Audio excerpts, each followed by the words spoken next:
Naghahanap kami ngayon ng baras dito. Ano to? Buhangin. Buhangin. Palag, bayanin. I believe I can fly. Yun.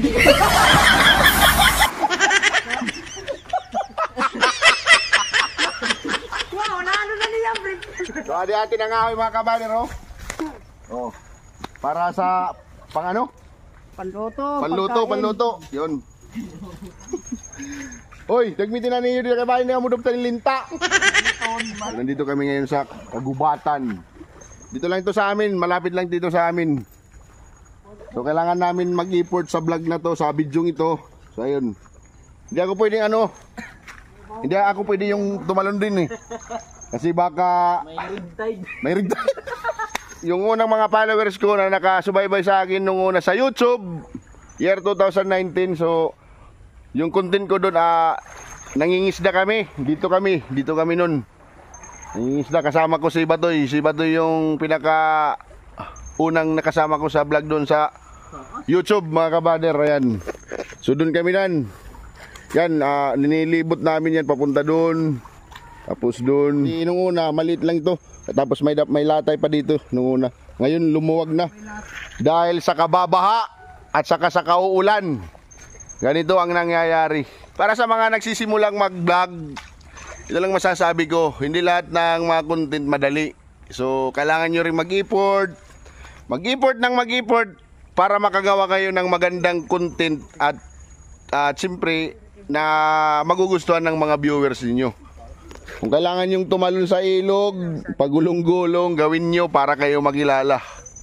Ayan, ganun kahirap. Tapos ngayon, may problema pa yung monetization tools. Mahina yung bigayan ni Mita, pero laban lang mga kabader. Yun, dahil kung masaya ka sa ginagawa mo, huwag mong intindihin yung sahod. Diba? At least mayroon, kahit maliit, okay lang. At least mayroon naman. Sinong mali? Diba? Maliit yung dalawa. Mali. So, let's go! Paulat ka lang.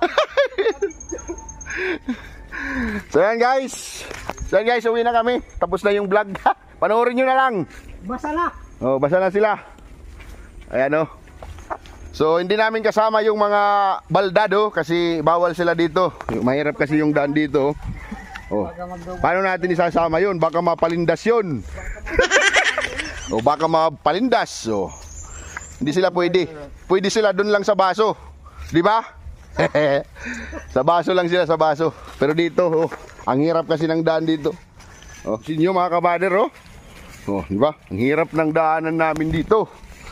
So paano na lang yung isinama namin yung mga baldado? Yeah. Matarik, matinik. Ganito kasi dito pag umuulan eh. Lumalagay. Tagalog. Oh, di ba? Anong Tagalog sa lagay? Maputik. Bicolano pala yun, lumalagay. Pero kung katsirak, maupay dito. Di ba? Ano Tagalog? Katsirak. Tagalaw. Di ba? So ayan. Hindi pwedeng isama dito yung tatlo. Nako. Mahirapan kami. So, andito na kami sa labas, mga kabader. So, yun, bye-bye. Love you.